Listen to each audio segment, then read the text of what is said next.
Hello മച്ചുമാരെ, welcome back to Mallu explainer. വളരെ famous ആയിട്ടുള്ള ഒരു നോവലിസ്റ്റ്. അദ്ദേഹം ഒരു അവസാനത്തെ നോവൽ എഴുതിക്കൊണ്ടിരിക്കുകയാണ്. ക്ലൈമാക്സ് ഇതുവരെയായിട്ടും പൂർത്തിയായിട്ടില്ല. അതിനിടയിൽ ഈ എഴുത്തുകാരൻ ഒരു കാര്യം ചെയ്യണം. അദ്ദേഹത്തിന്റെ അച്ഛന്റെയും അമ്മയുടെയും ചിതാഭസ്മം അവർക്ക് ഇഷ്ടമുള്ള ഒരു സ്ഥലത്ത് കൊണ്ടുപോയി വെക്കണം. അതിനായിട്ട് ഈ എഴുത്തുകാരൻ പോകുന്നത് അയർലൻഡിലെ ഉൾഗ്രാമത്തിലെ ഒരു ഹോട്ടലിലേക്കാണ്. എന്നാൽ ആ ഹോട്ടലിൽ എത്തിയ സമയത്ത് ദുരൂഹമായ പല കാര്യങ്ങളും അവിടെ നടക്കുന്നുണ്ട്. നാട്ടുകാരൊക്കെ പറഞ്ഞു നടക്കുന്ന ദുഷ്ടിയായിട്ടുള്ള ഒരു മന്ത്രവാദി. അതായത് ഏതൊരു നാട്ടിൽ ചെന്നാലും ആ നാട്ടിലൊരു കഥയുണ്ടാവുമല്ലോ, അങ്ങനെ ഒരു കഥയുണ്ട്. അതുപോലെ തന്നെ മിസ്റ്റീരിയസ് ആയിട്ട് പല കാര്യങ്ങളും അവിടെ നടക്കുന്നുണ്ട്. ഇതിലേക്ക് ഈ എഴുത്തുകാരൻ വന്ന് പെടുകയാണ്. അതിനുശേഷം എന്ത് സംഭവിച്ചു എന്ന് കഥയിലേക്ക് പോയി തന്നെ നമുക്ക് മനസ്സിലാക്കാം. So again welcome back to Mallu explainer.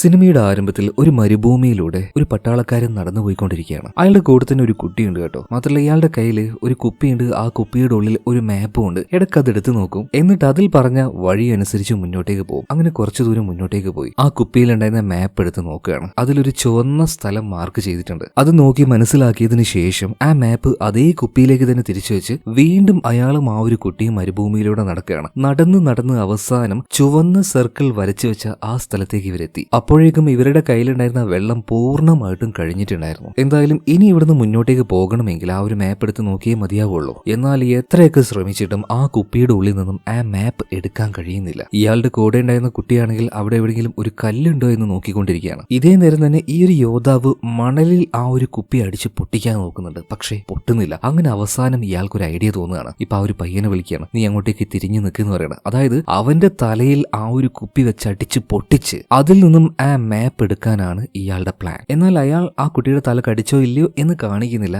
കാരണം ഇതൊരു നോവലിന്റെ ഭാഗം മാത്രമാണ്. ആ നോവൽ എഴുതുന്നത് നമ്മുടെ കഥാനായകനായിട്ടുള്ള ആദമാണ്. ആദം നല്ലൊരു നോവലിസ്റ്റ് ആണ്. 2-3 പുസ്തകങ്ങളെല്ലാം എഴുതിയിട്ടുണ്ട്. ഇപ്പോ ചില ക്ലൈമാക്സ് മുഴുവനാക്കാൻ പറ്റാത്തതിന്റെ വിഷമത്തിലാണ് അവൻ. അതുപോലെ തന്നെ പെട്ടെന്ന് അവനിരിക്കുന്ന ആ റൂമിന്റെ കുറച്ച് മുൻപിലായിട്ട് ആരും വന്നു നിൽക്കുന്നത് പോലെ അവന് തോന്നുകയാണ്. പക്ഷെ അവിടെ ആരുമില്ല. എന്നാൽ പെട്ടെന്നാണ് അവന്റെ പിന്നിൽ ഒരു സ്ത്രീയുടെ മുഖം വരുന്നത്. മുഖത്ത് വെടിയേറ്റ് മരിച്ച ഒരു സ്ത്രീയുടെ മുഖം. അത് കണ്ട് അവൻ ആകെ പേടിച്ചു പോവാണ്. പക്ഷെ പെട്ടെന്ന് തന്നെ അത് തോന്നലാണ് എന്ന് മനസ്സിലാക്കി അവനൊന്ന് നോർമൽ ആവുകയാണ്. മാത്രമല്ല അവന്റെ തൊട്ടു മുന്നിലായിട്ട് അവന്റെ അച്ഛന്റെയും അമ്മയുടെയും ചിതാഭസ്മം വെച്ചിട്ടുണ്ട് കേട്ടോ. അത് എവിടെയെങ്കിലും നല്ലൊരു സ്ഥലത്ത് കൊണ്ടുപോയിട്ട് നിക്ഷേപിക്കണം. അതായത് അവർ ഹണിമൂണിന് പോയൊരു സ്ഥലമുണ്ട്. അയർലാൻഡിലെ ഒരു റിസോർട്ടാണ്. അന്നെടുത്ത ആ ഒരു ഫോട്ടോയിലൊക്കെ രണ്ടുപേരും വളരെയധികം സന്തോഷത്തിലായിരുന്നു. മാത്രമല്ല അവിടെ തന്നെ റിസോർട്ടിന്റെ അടുത്തൊരു വലിയ മരമുണ്ട്. ആ മരം എന്തോ അവന്റെ അമ്മയ്ക്ക് ഭയങ്കര ഇഷ്ടമാണെന്ന് അവന് മനസ്സിലായി. എന്തായാലും ആ മരത്തിന്റെ അരികിൽ കൊണ്ടുപോയിട്ട് ചിതാഭസ്മം ഇടണം എന്നവൻ പ്ലാൻ ചെയ്യാണ്. അങ്ങനെ രണ്ടുപേരുടെയും ചിതാഭസ്മം എടുത്തുകൊണ്ട് നേരെ അവൻ അയർലൻഡിലെ ആ റിസോർട്ടിലേക്ക് പോവാണ്. അവിടെ ഏകദേശം എത്താനായി. ഒരു ഉൾഗ്രാമ പ്രദേശമായിരുന്നു. അങ്ങോട്ടേക്ക് എത്താനായി നേരത്ത് അവിടുത്തെ ഒരു കാട്. ആ കാട്ടിലൂടെ പെട്ടെന്ന്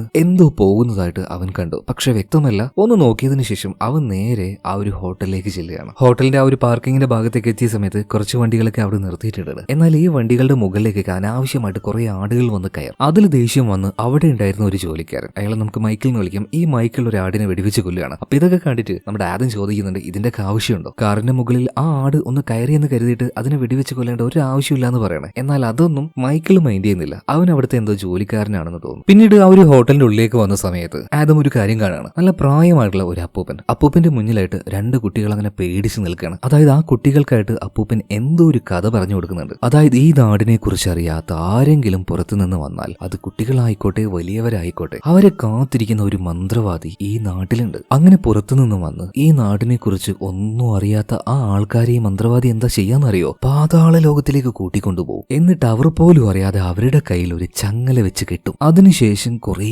ആത്മാക്കളുള്ള ഒരു മുറിയിലേക്ക് ആ മന്ത്രവാദി നിങ്ങളെ തള്ളിയിടും. ആ ആത്മാക്കൾ വന്ന് നിങ്ങളുടെ ശരീരത്തിന്റെ ഓരോ ഭാഗവും മുറിച്ചെടുത്ത് കഴിക്കും. ഇതാണ് ആ മന്ത്രവാദിയുടെ സ്ഥിരം പരിപാടി. ഇതെല്ലാം കേട്ട് പേടിച്ചങ്ങനെ നിൽക്കുകയാണ് ഈ പിള്ളേര്. ഇപ്പൊ അങ്ങോട്ടേക്ക് വന്ന ആദം ആ പിള്ളേരോട് ചോദിക്കുന്നുണ്ട്, പിള്ളേരെ ഇത് നിങ്ങളുടെ അപ്പൂപ്പനാണോ? പിള്ളേര് പറയണ് അല്ല. പിന്നെ ആരാണിത്? അറിയില്ല എന്ന് പറയാണ്.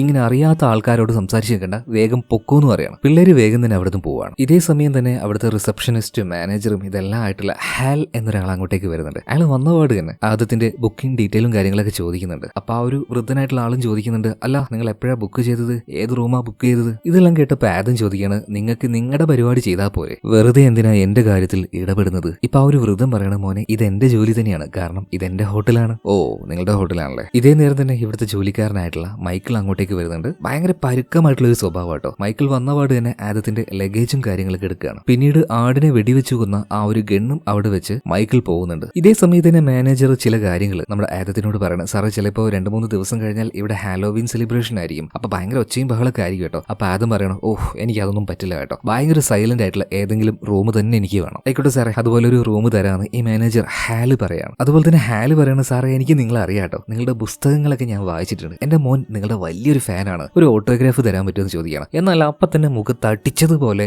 ആദം പറയുന്നുണ്ട്, ഏയ് അതൊന്നും പറ്റില്ല, എന്റെ റൂം ഒന്ന് വേഗം ശരിയാക്കണം എന്ന് പറയണം. അതായത് ആദത്തിന്റെ സ്വഭാവത്തിനെ കുറിച്ച് നല്ല പച്ചയ്ക്ക് പറയുകയാണെങ്കിൽ നല്ല ചെറ്റ സ്വഭാവം. പിന്നീട് മൈക്കിൾ അങ്ങോട്ടേക്ക് വരികയാണ്. ആദത്തിനെയും കൂട്ടി ആദത്തിന്റെ റൂമിലേക്ക് പോകുന്നുണ്ട്. ഇതേ സമയം തന്നെ പോകുന്ന വഴിയിൽ ഒരു റൂം കാണിച്ചു കൊടുക്കുകയാണ് അവന്. ഇതിന്റെ പേരാണ് ഹണിമൂൺ റൂം. കുറെ വർഷങ്ങളായിട്ട് ഇത് പൂട്ടിയിട്ടിരിക്കുകയാണ്. മാത്രമല്ല ഇതിന്റെ മുന്നിൽ ഗ്രില്ല് വെച്ച് ഇത് തുറക്കാൻ പറ്റാത്ത രീതിയിൽ ലോക്ക് ചെയ്തും വെച്ചിട്ടുണ്ട്. ചില പ്രശ്നങ്ങളൊക്കെ ഉള്ള സ്ഥലം. സാർ അതൊന്നും മൈൻഡ് ആക്കണ്ടെന്ന് പറഞ്ഞിട്ട് ഇപ്പൊ ആദത്തിന് അയാളുടെ റൂം കാണിച്ചു കൊടുക്കുകയാണ്. ഇതേ നേരം തന്നെ അവിടുത്തെ ഒരു ജോലിക്കാരി അങ്ങോട്ടേക്ക് വന്നിട്ട്, സാറേ എന്തെങ്കിലും സഹായം വേണോ എന്ന് ചോദിക്കുമ്പോൾ, ഏയ് എനിക്ക് ആരുടെയും സഹായം വേണ്ട, പൊയ്ക്കോന്ന് പറഞ്ഞിട്ട് ആദ്യം ആ ഒരു ലേഡിയെ ആട്ടി വീട്ടെങ്കിലും പെട്ടെന്ന് തന്നെ ആദം അവരെ വിളിച്ച് ക്ഷമ ചോദിക്കുകയാണ്. പിന്നീട് റൂമിലേക്ക് വരാൻ പറയാണ്. കുറച്ച് ഹെൽപ്പും കാര്യങ്ങളൊക്കെ അവിടെ ചെയ്യാൻ പറയുന്നുണ്ട്. ഇതെല്ലാം കഴിഞ്ഞ് ആദം അവന്റെ അമ്മയുടെ ആ ഒരു ഫോട്ടോ എടുത്ത് കാണിച്ചു കൊടുക്കുകയാണ്. എന്നിട്ട് പറയുന്നത്, ഇതാ ഈ മരം ഇവിടെ എവിടെയോ ഉള്ളതാണ്, ഇത് എവിടെയാണെന്ന് എനിക്കൊന്ന് പറഞ്ഞു തരുമെന്ന് ചോദിക്കുകയാണ്. അപ്പൊ ആ ഒരു ലേഡി അത് പറഞ്ഞു കൊടുക്കുന്നുണ്ട്. എന്നിട്ട് റിസോർട്ടിന്റെ തൊട്ടപ്പുറത്തുണ്ടായിരുന്ന കാട്ടിലേക്ക് ആദം പോവാണ്. ആ ഒരു മരം കണ്ടുപിടിച്ചു. എന്നിട്ട് ആ മരത്തിന് ചുവട്ടിലേക്ക് അവന്റെ അമ്മയുടെ ആ ഒരു ചാരം ഇടുകയാണ്. അതുപോലെ തന്നെ അച്ഛന്റെ ചാരം ഇടുന്ന സമയത്ത് യാതൊരു താല്പര്യമില്ലാത്ത രീതിയിൽ അതൊന്ന് ഇടുന്നത്. എന്തായാലും അതിനുശേഷം ആ 2 പാത്രവും അവിടെ വെച്ച് തിരിച്ചു പോകാൻ നേരത്ത് ചത്തുപോയ ഒരാടിനെ കാണുകയാണ്. അതിന്റെ തൊട്ടടുത്ത് തന്നെ കണ്ടാൽ പ്രാന്തനെ പോലെ തോന്നിക്കുന്ന ഒരാളെയും ഇപ്പോ ആദം കാണുന്നുണ്ട്. ഇപ്പൊ ആദത്തിനോട് അയാൾ ചോദിക്കുകയാണ്, നീ ആരാണ്, എന്തിനാണ് ആ ചിതാഭസ്മം അവിടെ കൊണ്ടുപോയിട്ടത്? ഇപ്പൊ ആദം എല്ലാ കാര്യങ്ങളും പറയണം. ഇതേ സമയം തന്നെ ഇയാൾ പറയുന്നുണ്ട്, നല്ല ആട്ടിൻപാലുണ്ട്, തരട്ടെ, കുടിക്കുന്നോന്ന് ചോദിക്കുകയാണ്. ഈ സമയത്ത് ആദം പറയണം, പാലൊന്നും വേണ്ട, കുറച്ച് സ്ട്രോങ് ആയിട്ടുള്ള വേറെ എന്തെങ്കിലും ഉണ്ടോന്ന് ചോദിക്കുകയാണ്. ഒന്ന് ചിരിച്ച്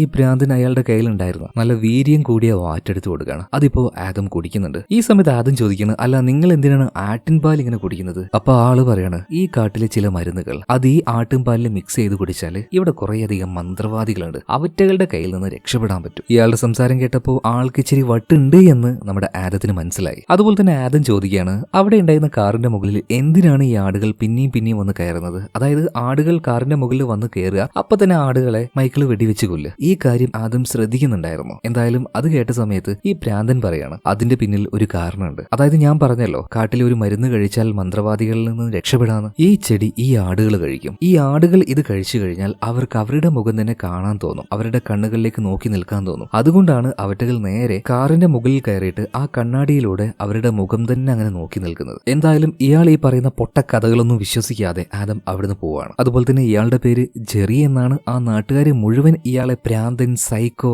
ഭാര്യയെ കൊന്നവൻ എന്നൊക്കെയാ പറഞ്ഞു നടക്കുന്നത്. അതിന്റെ പിന്നിലെ സത്യം എത്രത്തോളമാണെന്ന് അറിയില്ല കേട്ടോ. ഇതിനുശേഷം കാണിക്കുന്നത് ജെറി പറഞ്ഞതുപോലെ ഒരാട് കാറിന്റെ ബോണറ്റിലേക്ക് കയറിയിട്ട് അതിന്റെ റിഫ്ലക്ഷൻ, അതായത് ആ കണ്ണാടിയിലേക്ക് നോക്കുമ്പോൾ അതിനെ തന്നെ കാണാൻ കഴിയല്ലോ. സോ അതങ്ങനെ നോക്കിക്കൊണ്ടിരിക്കുകയാണ്. ഇതേ നേരം തന്നെ പല ഗസ്റ്റുകളും അവിടെ വരുന്നുണ്ട്, പോകുന്നുണ്ട്. എന്നാൽ ആദം ആണെങ്കിൽ കുറച്ചു ദിവസം ഇവിടെ തന്നെ നിൽക്കാൻ വന്നതാണ്. അവന് അന്ന് റൂം ക്ലീൻ ചെയ്യാനായിട്ട് ഹെൽപ്പ് ചെയ്ത ആ ഒരു ലേഡി ഉണ്ടല്ലോ, അവളുടെ പേര് ഫിയോന എന്നാണ്. അപ്പൊ അവളോട് ആദം അവൻ എഴുതുന്ന ആ പുസ്തകത്തിന്റെ ക്ലൈമാക്സിനെ കുറിച്ച് പറയുന്നുണ്ട് കേട്ടോ. എഴുതിയിട്ടില്ല, എന്നാലും എഴുതാൻ പോകുന്നത് എന്താണെന്ന് പറഞ്ഞു കൊടുക്കുകയാണ്. അതായത് സിനിമയുടെ ആരംഭത്തിൽ നമ്മൾ കണ്ടില്ലേ, ഒരു കുട്ടിയുടെ തലയ്ക്ക് ഗ്ലാസ് ബോട്ടിൽ അടിച്ച് പൊട്ടിക്കാൻ നോക്കുന്ന ആ യോദ്ധാവ്, അവൻ അങ്ങനെ തന്നെ ചെയ്യാണ്. ആ കുട്ടിയുടെ തലക്കടിച്ച് ഗ്ലാസ് ബോട്ടിൽ പൊട്ടിക്കുകയാണ്. എന്നിട്ട് ആ മാപ്പ് എടുക്കുകയാണ്. അടിച്ചതോട് കൂടിയിട്ട് കുട്ടിയും മരിച്ചു പോകുന്നുണ്ട്. പിന്നീട് ആ ഒരു മാപ്പ് കിട്ടിയ സമയത്ത് ആ വഴി തേടി അവൻ അങ്ങനെ പോകുന്നുണ്ട്. പക്ഷെ അവസാനം വെള്ളം കിട്ടാതെ ആ മരുഭൂമിയിൽ കിടന്ന് ഇവനും മരിക്കുകയാണ്. ഇങ്ങനെയാണ് ശരിക്കും ആ ഒരു കഥ തീരാൻ പോകുന്നത്. എന്നാൽ ഇത് കേട്ടപാടിന് ഫിയോണ പറഞ്ഞു, അയ്യേ എനിക്ക് ഈ ക്ലൈമാക്സ് ഇഷ്ടമായില്ല കേട്ടോ, കാരണം ഇത്രയും നെഗറ്റീവായിട്ട് അവസാനിക്കുന്നതിൽ നല്ലത് നല്ലൊരു പോസിറ്റീവ് എൻഡിങ് നിങ്ങൾക്ക് കൊടുത്തൂടെ. എന്നാൽ ആദം പറയണേ, അതൊന്നും പറ്റില്ല. പിന്നീട് ആദം അവന്റെ അമ്മയുടെ ആ ഒരു ഫോട്ടോ എടുത്ത് അങ്ങനെ നോക്കുകയാണ് കേട്ടോ. മാത്രമല്ല അവനിപ്പോ ഈ ഫിയോണോട് പറയാണ്, എന്റെ അമ്മയെ കാണാൻ ഏകദേശം നിന്നെ പോലെ തന്നെയാ. കുറച്ച് വർഷങ്ങൾക്ക് മുന്നേ എന്റെ അച്ഛനും അമ്മയും ഇങ്ങോട്ടേക്ക് ഹണിമൂണിനായിട്ട് വന്നിട്ടുണ്ടായിരുന്നു. അവരുടെ ഫോട്ടോ എല്ലാം കാണുന്ന സമയത്ത് അവരെന്തായാലും ആ ഒരു ട്രിപ്പ് ഭയങ്കരമായിട്ട് ആസ്വദിച്ചിട്ടുണ്ട് എന്നാണ് എനിക്ക് തോന്നുന്നത്. അല്ല എന്റെ അച്ഛനും അമ്മയ്ക്കും എന്താ പറ്റിയെന്ന് ചോദിച്ചപ്പോൾ ഇപ്പൊ ആദം പറഞ്ഞു കൊടുക്കുകയാണ്, അത് പിന്നെ എന്റെ അമ്മയെ പ്രായമാകാത്തൊരു ചെറുക്കൻ വെടിവെച്ച് കൊന്നുകളഞ്ഞു. എന്റെ ചെറിയ പ്രായത്തിൽ എനിക്ക് എന്റെ അമ്മയെ നഷ്ടമായിട്ടുണ്ട്. അപ്പൊ നിന്റെ അച്ഛൻ എവിടെ പോയി? ഈ സമയത്ത് ആദം പറയണ അച്ഛനെ കുറിച്ചൊന്നും ചോദിക്കണ്ട, എനിക്ക് ഇഷ്ടമല്ല അയാളെ, വെറുപ്പാണ്. അമ്മ മരിച്ചേ പിന്നെ എപ്പോഴും കുടിക്കും, കുടിച്ചു ബോധമില്ലാതെ വീട്ടിലേക്ക് വന്ന് കയറും. ഞാൻ എവിടെയാണെന്നോ എനിക്ക് എന്താണ് വേണ്ടതെന്നോ എന്റെ ബുദ്ധിമുട്ടുകൾ എന്താണെന്ന് പോലും ആ ഒരു മനുഷ്യൻ അന്വേഷിക്കാറില്ല. എനിക്ക് എന്റെ അച്ഛനോട് ഭയങ്കര വെറുപ്പാണ്. ഇപ്പൊ ഫിയോണ മറ്റൊരു കാര്യം ചോദിക്കണം, അല്ല നിന്റെ അമ്മയെ കൊന്ന ആ ഒരു ചെറിയ പയ്യനുണ്ടല്ലോ, അവൻ എന്തെങ്കിലും പണിഷ്മെന്റ് കിട്ടിയോ? ഇപ്പൊ ആദ്യം പറയണ എവിടെ, ചെറിയ പ്രായമായതുകൊണ്ട് തന്നെ അവന് വലിയ പണിഷ്മെന്റ് ഒന്നും കിട്ടിയില്ല. അതെല്ലാം പോട്ടെ, ഇവിടെ കുറെ കാലമായിട്ട് അടഞ്ഞു കിടക്കുന്ന ഒരു റൂം ഉണ്ടല്ലോ, ഒരു ഹണിമൂൺ കോട്ടേജ്, അതെന്താ എപ്പോഴും പൂട്ടി വെച്ചിരിക്കുന്നത്? എന്തെങ്കിലും രഹസ്യം അതിന്റെ പിന്നിലുണ്ടോ എന്ന് ചോദിക്കണം. ആ സമയത്ത് ഫിയോണ സ്വകാര്യം പോലൊരു കാര്യം പറയുന്നുണ്ട്. അത് പിന്നെ ഇവിടുത്തെ മുതലാളിക്ക് ഒരു വിശ്വാസമുണ്ട്. ഓരോ ആൾക്കാർ പറയുന്നത് കേട്ടാണേ സത്യമാണെന്നൊന്നും അറിയില്ല. അതായത് ഈ ബിൽഡിംഗ് ഇവിടെ കിട്ടുന്ന സമയത്ത് ഈ ബിൽഡിങ്ങിന്റെ അടിഭാഗത്തായിട്ട് ഒരു അണ്ടർഗ്രൗണ്ട് ഉണ്ട്, അവിടെ ഒരു മന്ത്രവാദിയെ പൂട്ടിയിട്ടിട്ടുണ്ട് എന്നൊക്കെയാ പറയുന്നത്. അതായത് പണ്ട് ഈ നാട്ടിൽ ഭയങ്കരമായിട്ട് ശല്യം ഉണ്ടാക്കിയിരുന്ന ഒരു മന്ത്രവാദിയാണ്. അപ്പൊ അവളെ തളച്ചു വെച്ചിരിക്കുന്നത് ആ മുറിയുടെ അടിഭാഗത്താണ് എന്നൊക്കെ പറയുന്നുണ്ട്. ഇപ്പൊ ആദ്യം ചോദിക്കാണ്, അല്ല ഫിയോണ നീ അതിന്റെ ഉള്ളിൽ കയറിയിട്ടുണ്ടോ? ഇപ്പൊ ഫിയോണ പറയാണ് കയറിയിട്ടില്ല, പക്ഷെ കയറണം എന്ന ആഗ്രഹമുണ്ട്. പക്ഷെ അതിന്റെ കീ ഉള്ളത് മുതലാളിയുടെ കയ്യിലാണ്, അയാളുടെ കയ്യിൽ നിന്ന് അത് കിട്ടുമെന്ന് എനിക്ക് തോന്നുന്നില്ല. ഇതേ സമയത്ത് തന്നെ അവിടുത്തെ ഒരു ജോലിക്കാരൻ അങ്ങോട്ടേക്ക് വരുന്നുണ്ട്. ആൽബി എന്നാണ് അയാളുടെ പേര്. ആൽബിക്ക് ഉണ്ടായ ഒരു അനുഭവം ഇപ്പോ ആദത്തിനോട് പറയണം. ഒരു ദിവസം റൂമിലെ സർവീസ് എല്ലാം കഴിഞ്ഞ് തിരിച്ചു വരുന്ന സമയത്ത് ആ റൂമിന്റെ അടുത്തെത്തിയപ്പോൾ പെട്ടെന്ന് അവന്റെ തലയിലെ തൊപ്പി ഒരു താഴേക്ക് വീഴാണ്. ആരോ ഊതിയതുപോലെ അവന് തോന്നിയിട്ടുണ്ടായിരുന്നു. അതായത് ആ ഒരു ഹണിമൂൺ റൂം ഉണ്ടല്ലോ, അതിന്റെ ഉള്ളിൽ നിന്നാണ് ആ ഒരു കാറ്റ് വന്നത്. അപ്പൊ അതിന്റെ ഉള്ളിൽ എന്തെങ്കിലും ഉണ്ടോ എന്ന് അറിയാൻ വേണ്ടി അവൻ അതിന്റെ ഉള്ളിലേക്ക് നോക്കിയ സമയത്ത് ഒരു രൂപത്തെ അവൻ കണ്ടു, പേടിച്ചുപോയി. ഈ കാര്യമെല്ലാം ആദത്തിനോട് ആൽബി പറയണം. എന്നാൽ ഇത് കേട്ടപാട് തന്നെ ആദം ഒരു വാക്ക് പറയുന്നുണ്ട്, ഹുക്കൂം. ഈ സിനിമയുടെ പേരും അത് തന്നെയാണ്, ഹുക്കൂം. എന്താണ് ഈ ഹുക്കൂമിന്റെ അർത്ഥം? നോൺസെൻസ്, വിഡ്ഢിത്തം. അതായത് ആൽബി പറഞ്ഞ ആ ഒരു കഥയൊന്നും ആദം വിശ്വസിച്ചിട്ടില്ല. അതുപോലെ തന്നെ ആദത്തിനോട് ഫിയോണ മറ്റൊരു കാര്യം പറയുന്നുണ്ട്, ഇനി എങ്ങാനും ഈ മന്ത്രവാദിയുടെ കയ്യിലൊക്കെ പെട്ടുപോയാലേ രക്ഷപ്പെടാനായിട്ട് ചില ട്രിക്കുകളുണ്ട്. അതുമായി ബന്ധപ്പെട്ട ഒരു പുസ്തകം തന്നെ എന്റെ കയ്യിലുണ്ട്. അഥവാ മന്ത്രവാദി വന്നു കഴിഞ്ഞാൽ ഒരു ചോക്കുണ്ട്, ആ ചോക്കെടുത്ത് നമ്മുടെ ചുറ്റും ഒരു വട്ടം വരച്ചാൽ മതി എന്ന് പറയണം. ഇത് കേട്ടപ്പോഴും ആദം പറയുന്നത് ഹുക്കൂം എന്ന് തന്നെയാണ്. അപ്പൊ ഇനി ആരെങ്കിലും വല്ല വിഡ്ഢിത്തരവും പറഞ്ഞാൽ എന്ത് പറയണം? ഹുക്കൂം. എന്തായാലും ഇപ്പൊ അവിടെ വന്ന ആൽബി നമ്മുടെ ആദത്തിനെ വെറുതെ വിടുന്നില്ല. ആൽബി പറയണം, ഞാൻ നിങ്ങളുടെ പുസ്തകമെല്ലാം വായിച്ചിട്ട് ഭയങ്കര ഫാനാണ്. അതായത് ഓരോ കാര്യങ്ങൾ പറഞ്ഞ് അങ്ങനെ സമയം മുന്നോട്ടേക്ക് പോവാണ്. ആദത്തിനാണെങ്കിൽ വല്ലാതെ വെറുപ്പ് പിടിക്കുന്നുണ്ട്. ഈ ചെങ്ങായി ആണെങ്കിൽ വായ പൂട്ടുന്നുമില്ല. ഇതിനിടയിൽ ഈ ആൽബി പറയണം, ഞാനൊരു പുസ്തകം എഴുതിയിട്ടുണ്ട്, അപ്പൊ സാർ അതൊന്ന് വായിച്ചു നോക്കിയിട്ട് എന്തെങ്കിലുമൊക്കെ കറക്ഷൻ ഉണ്ടെങ്കിൽ ഒന്ന് പറയുമെന്ന് പറയണം. എന്നാൽ ആ സമയത്തൊക്കെ ആദത്തിന് ഭയങ്കരമായിട്ട് ഡിസ്കസ്റ്റിംഗ് ആകുന്നുണ്ട് കേട്ടോ, വല്ലാത്തൊരു ശല്യമായി മാറുകയാണ്. അതുകൊണ്ട് തന്നെ ആദം അവിടെ ഉണ്ടായിരുന്ന സ്പൂണ് ഒരു മെഴുകുതിരിയിൽ വെച്ച് ചെറുതായിട്ടൊന്ന് ചൂടാക്കി ഇവന്റെ കയ്യിലേക്ക് അങ്ങ് വെച്ചു കൊടുക്കുകയാണ്. ആൽബി അപ്പത്തിന് ഔ പുള്ളി എന്ന് പറഞ്ഞിട്ട് കൈ എടുക്കുകയാണ്. ഈ സമയത്ത് ആദം പറയാണ്, ഇതുപോലെ ചെറിയൊരു ചൂട് വരെ താങ്ങാൻ പറ്റാത്ത നിനക്ക് ഒരു എഴുത്തുകാരനാകാൻ പറ്റില്ല എന്ന് പറയണം. അപ്പൊ തന്നെ ആൽബി പറയുന്നുണ്ട്, ഓ എന്നെ പോലെയുള്ള വേലക്കാർക്ക് ഒരു എഴുത്തുകാരനാകാൻ പറ്റില്ല എന്നല്ലേ സാറ് പറയുന്നത്? എന്നാൽ അതൊന്നും മൈൻഡാക്കാതെ ആദം അയാളുടെ റൂമിലേക്ക് പോവാണ്. ആദം പോയി കഴിഞ്ഞപ്പോഴാണ് ആദത്തിന്റെ ആ ഒരു റെക്കോർഡറും അതുപോലെ തന്നെ അവന്റെ അമ്മയുടെ ആ ഒരു ഫോട്ടോ എല്ലാം അവിടുത്തെ ആ ഒരു ടേബിളിൽ വെച്ചത് ഫിയോണ കാണുന്നത്. ഇതെന്തായാലും തിരിച്ചു കൊടുക്കണം. ഇപ്പൊ ആദമിനെ വിളിക്കുന്നുണ്ട്, എന്നാൽ ആദം ഫോൺ എടുക്കുന്നില്ല. അങ്ങനെ ആൽബിയും കൂട്ടിയിട്ട് ഫിയോണ നേരെ ആദത്തിന്റെ റൂമിന്റെ അടുത്തേക്ക് ചെല്ലുകയാണ്. റൂം ലോക്ക് ചെയ്തിട്ടുണ്ട്. വിളിച്ചിട്ടാണെങ്കിൽ വാതിൽ തുറക്കുന്നുമില്ല. ഇപ്പൊ ആൽബിയോട് നീ നിന്റെ ആ ഒരു സ്പെയർ കീ എടുത്തിരുവാ, എന്നിട്ട് ഈ റൂമിന്ന് തുറക്കുമെന്ന് പറയണം. അപ്പൊ തന്നെ ആൽബി പേടിച്ചിട്ട് പറയണം, ഏയ് ഇയാൾ ഭയങ്കര ചൂടനാ, ഞാനൊന്നും ഇല്ലാന്ന് പറയണം. എന്തായാലും പിന്നീട് അവസാനം കുറെ നേരം വിളിച്ചിട്ടും വിളി കേൾക്കാത്തതുകൊണ്ട് ഇവർ രണ്ടുപേരും ആ ഒരു വാതിൽ തുറക്കാണ്. തുറന്ന പാട് തന്നെ ഇവരൊരു കാര്യം കണ്ട് ഞെട്ടിപ്പോകുന്നുണ്ട്. ആദം ആ എഴുത്തുകാരൻ അവിടെ അങ്ങനെ തൂങ്ങി നിൽക്കുകയാണ്. സത്യം പറഞ്ഞാൽ അയാൾ ഇങ്ങോട്ടേക്ക് വന്നത് ആത്മഹത്യ ചെയ്യാനായിരുന്നു. പക്ഷെ പെട്ടെന്ന് തന്നെ ഫിയോണയും ആൽബിയും കൂടെ അയാളെ രക്ഷപ്പെടുത്തുന്നുണ്ട്, ഹോസ്പിറ്റലിലേക്ക് കൊണ്ടുപോവാണ്. അവനിപ്പോഴും ബോധമില്ലാത്ത അവസ്ഥയിൽ തന്നെയാണ് കേട്ടോ. ഈ സമയത്ത് അന്ന് അവസാനമായിട്ട് റൂമിലേക്ക് പോകുന്ന സമയത്ത് ആ ഹണിമൂൺ റൂമുള്ള ഭാഗത്തേക്ക് എത്തുമ്പോൾ ലിഫ്റ്റ് ഓട്ടോമാറ്റിക് ആയിട്ട് സ്റ്റോപ്പ് ആവും, എന്നിട്ട് അതിന്റെ ഡോറ് തുറക്കും. അന്ന് രാത്രി അങ്ങനെ ഒരു എക്സ്പീരിയൻസ് ശരിക്കും ആദ്യത്തിന് ഉണ്ടായിരുന്നു. അതുപോലെ തന്നെ അവൻ എപ്പോഴും കണ്ട് പേടിക്കുന്ന ആ സ്ത്രീയുടെ രൂപവും അവന്റെ അടുത്തേക്ക് വരുന്നുണ്ട്. എന്തായാലും ഇതെല്ലാം കണ്ട് പേടിച്ച് അവൻ എഴുന്നേൽക്കുകയാണ്. അതായത് 2 ആഴ്ചയ്ക്ക് ശേഷമാണ് ആദം എഴുന്നേൽക്കുന്നത്. കുഴപ്പമൊന്നും പറ്റിയിട്ടില്ല, കഴുത്തിൽ ചെറിയൊരു വേദന അത്രയേ ഉള്ളൂ, വേറെ പ്രശ്നമൊന്നുമില്ല.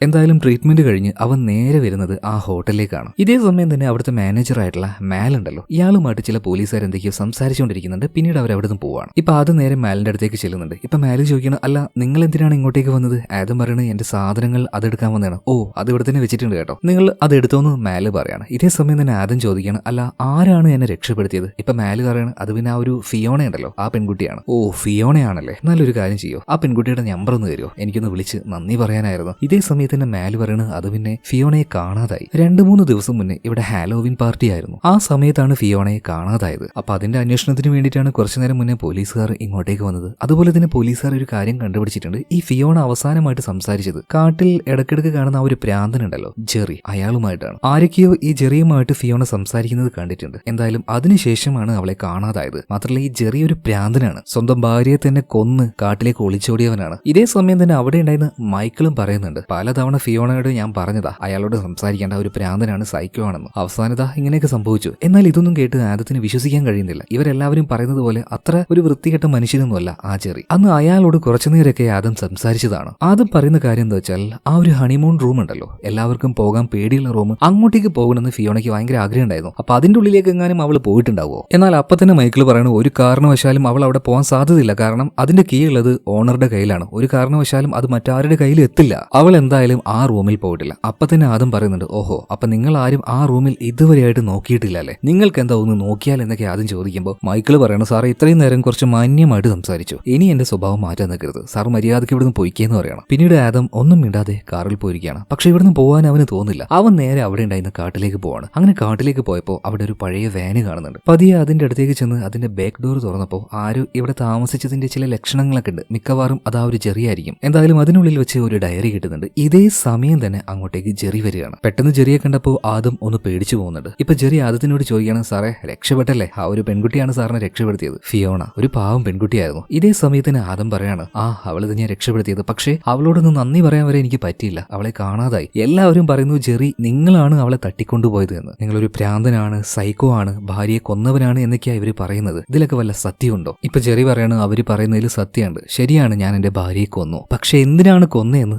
ആരും അന്വേഷിക്കാൻ വന്നില്ല. മാരകമായ അസുഖമായിരുന്നു എന്റെ ഭാര്യയ്ക്ക്. ഓരോ ദിവസവും അവളങ്ങനെ വേദന തിന്ന് ജീവിക്കുന്നത് കണ്ട് സഹിക്കാൻ കഴിയാതെ ഞാൻ അവളെ കൊന്നു കളഞ്ഞത്. പിന്നീട് ഈ കാട്ടിലേക്ക് കയറി. ഇതൊന്നും ആർക്കും അറിയണ്ട, എന്നെ എല്ലാവർക്കും ഭ്രാന്തനാക്കിയാൽ മതി, സൈക്കോ ആക്കിയാൽ മതി. ഇപ്പൊ ആദ്യം ചോദിക്കാണ്, ഈ കാണുന്ന ഡയറി ഇത് അവളുടെ ബുക്കല്ലേ, ഫിയോണയുടെ ബുക്ക്, അതായത് മന്ത്രവാദികൾ വന്നാൽ അവരിൽ നിന്നും എങ്ങനെ രക്ഷപ്പെടാം എന്ന് എഴുതിയ ഒരു പുസ്തകമായിരുന്നു അത്. ഈ സമയത്ത് ജെറി പറയാണ്, ഫിയോണ എന്റെ നല്ലൊരു കൂട്ടുകാരിയായിരുന്നു, അവളാണ് എനിക്ക് ഈ ഒരു പുസ്തകം തന്നത്, അല്ലാതെ ഞാൻ അവളൊന്നും ചെയ്തിട്ടൊന്നുമില്ല, ചെയ്തിട്ട് ഈ പുസ്തകം എടുത്തതുമല്ല. എന്നാൽ ജെറി മറ്റൊരു കാര്യം ആദ്യത്തിനോട് പറയണം, ആദം എനിക്ക് നല്ല സംശയമുണ്ട് ഫിയോണ കൊല്ലപ്പെട്ടിട്ടുണ്ടോ എന്നുള്ളത്. ഇപ്പൊ ആദ്യം ചോദിക്കുകയാണ്, നിങ്ങൾക്ക് അങ്ങനെ സംശയം തോന്നാൻ കാരണം എന്താണ്? ഇപ്പൊ ഈ ജെറി പറയണം, ഈ ഗസ്റ്റുകൾ വന്നു കഴിഞ്ഞാൽ അവരുടെ ചില സാധനങ്ങളൊക്കെ ഇവിടെ വിട്ടിട്ട് പോകാറുണ്ട്. അപ്പൊ ആ കൂട്ടത്തിൽ മെഡിസിൻ വെക്കുന്ന ഒരു സ്റ്റോർ റൂം ഉണ്ട്. എല്ലാവരും പോയി കഴിഞ്ഞാൽ ചില മരുന്നുകൾ എടുക്കാൻ വേണ്ടി ഞാൻ ഇടയ്ക്കിടയ്ക്ക് അങ്ങോട്ടേക്ക് പോകും. അങ്ങനെ ഒരു ദിവസം രാത്രി ഞാൻ മരുന്ന് എടുക്കാനായിട്ട് അങ്ങോട്ടേക്ക് പോയപ്പോ ഒരു ബെല്ലടിക്കുന്ന ശബ്ദം കേട്ടു. അതായത് ഓരോ റൂമിലെ ആൾക്കാർക്കും വിളിക്കാനായിട്ട് ബെല്ല് വെച്ചിട്ടുണ്ട്. അതായത് ആ ബെല്ലടിയുന്നത് ഏത് റൂമിന്റെ നമ്പറിൽ നിന്നാണോ ആ റൂമിലേക്ക് സർവീസിനായിട്ട് പോകും. ഞാൻ അന്ന് രാത്രി പോയപ്പോ അവിടെ ഒരു ബെല്ലടിച്ചു എന്ന് പറയുന്നില്ലേ, ആ ബെല്ലടിച്ചത് ഹണിമൂൺ റൂമിൽ നിന്നാണ്.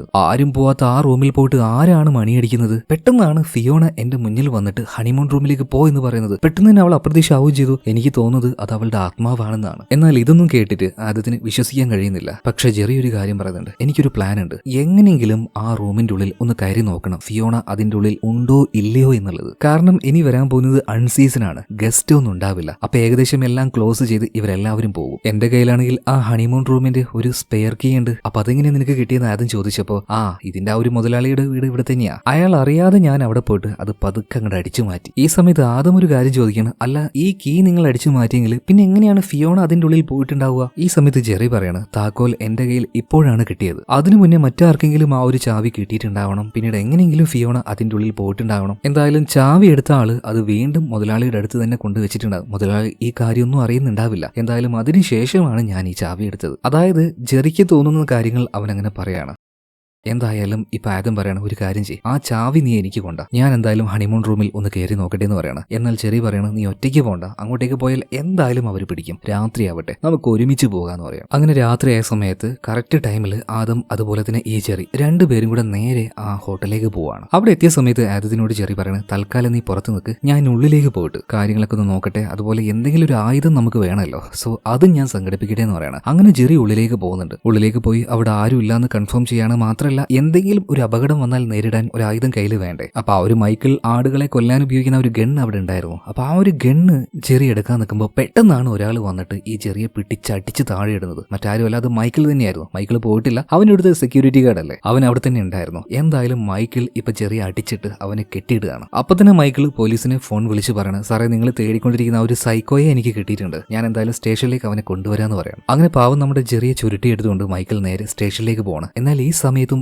ആദം അവിടെ തന്നെ ഉണ്ടായിരുന്നു. ഈ മൈക്കിളിനെ കണ്ട് പേടിച്ച് അവൻ അവിടെ ഒളിച്ചിരിക്കുകയായിരുന്നു. ഇപ്പൊ അവിടെ നിലവിൽ ആരുമില്ല. ഈ സമയത്താണ് മണി അടിക്കുന്ന ശബ്ദം കേൾക്കുന്നത്. അവൻ നേരെ ഏത് ഭാഗത്തുനിന്നാ മണി അടിക്കുന്നത് നോക്കുമ്പോൾ അത് ആ ഒരു ഹണിമൂൺ സ്യൂട്ട് റൂമിൽ നിന്നാണ്. അങ്ങനെ രണ്ടും കൽപ്പിച്ച് അവൻ ആ റൂമിന്റെ അടുത്തേക്ക് ചെല്ലുകയാണ്. അതായത് നേരത്തെ തന്നെ ജെറി ആ ചാവി ആദത്തിന്റെ കയ്യിൽ കൊടുത്തിട്ടുണ്ടായിരുന്നു. അങ്ങനെ ആ ചാവി ഉപയോഗിച്ച് ആ ഗ്രില്ല് തുറന്നുകൊണ്ട് നേരെ അവൻ ആ റൂമിന്റെ ഉള്ളിലേക്ക് കയറുകയാണ്. നല്ല പേടിയുണ്ട്. എന്തായാലും ആ റൂമിന്റെ ഉള്ളിലേക്ക് കയറിയ സമയത്ത് വിചിത്രമായിട്ടുള്ള പല പഴയ വസ്തുക്കളും കാണുന്നുണ്ട്. അതുപോലെ തന്നെ റൂമിൽ വല്ലാത്ത ദുർഗന്ധവും. പിന്നീട് ബാത്റൂമിന്റെ ഭാഗത്തേക്ക് പോയപ്പോൾ ആ ദുർഗന്ധം വല്ലാതെ കൂടി വരികയാണ്. പിന്നീട് ആ റൂം മുഴുവൻ അവൻ അങ്ങനെ ചുറ്റി നടന്ന് നോക്കുകയാണ്. അതായത് ഫിയോണ അവിടെ ഉണ്ടോ എന്നാ നോക്കുന്നത്. പക്ഷേ ഫിയോണയെ കണ്ടുപിടിക്കാൻ പറ്റിയിട്ടില്ല. ഇതേ സമയം തന്നെ അവിടുത്തെ ആ ഒരു ബെഡ് കാണുകയാണ്. ഒരു പ്രത്യേക കവറൊക്കെ ഉപയോഗിച്ച് അതങ്ങനെ കവർ ചെയ്ത് വെച്ചിട്ടുണ്ട്. അവൻ അത് തുറന്നു നോക്കുമ്പോൾ അവിടെയും ആരുമില്ല. എന്തായാലും ആ ജെറിക്ക് ഭ്രാന്താണ്. അവൻ പറഞ്ഞതൊക്കെ നുണയാണ്. അങ്ങനെ ആ ഒരു കട്ടിലിരുന്ന് കയ്യിലുണ്ടായിരുന്ന മദ്യം ചെറുതായിട്ട് ആദ്യം കഴിക്കുകയാണ്. പതിയെ പതിയെ അവൻ അവിടെ ബോധം കെട്ട് വീഴുന്നുണ്ട്. ഈ സമയത്ത് ഒരു ഫ്ലാഷ് ബാക്ക് കാണിക്കുന്നുണ്ട്. അതായത് ഒരു ചെറിയ കുട്ടി, അവന്റെ കയ്യിൽ ഒരു ഗണ്ണുണ്ട്, എന്താണെന്ന് പോലും അറിയാതെ അത് വെച്ച് അവൻ കളിക്കുകയാണ്. പെട്ടെന്ന് അവന്റെ അടുത്തേക്ക് അവന്റെ അമ്മ വരികയാണ്. അവന്റെ കയ്യിൽ നിന്നും ആ ഒരു ഗണ്ണ് പൊട്ടുന്നുണ്ട്. അവന്റെ അമ്മ മരിക്കുകയാണ്. സംഭവം എന്താണെന്ന് മനസ്സിലായോ? ഒരു പ്രായമാകാത്ത കുട്ടി അവന്റെ അമ്മയെ കൊന്നു എന്ന് പറയുന്നില്ലേ, ആ കുട്ടി മറ്റാരുമല്ല, അത്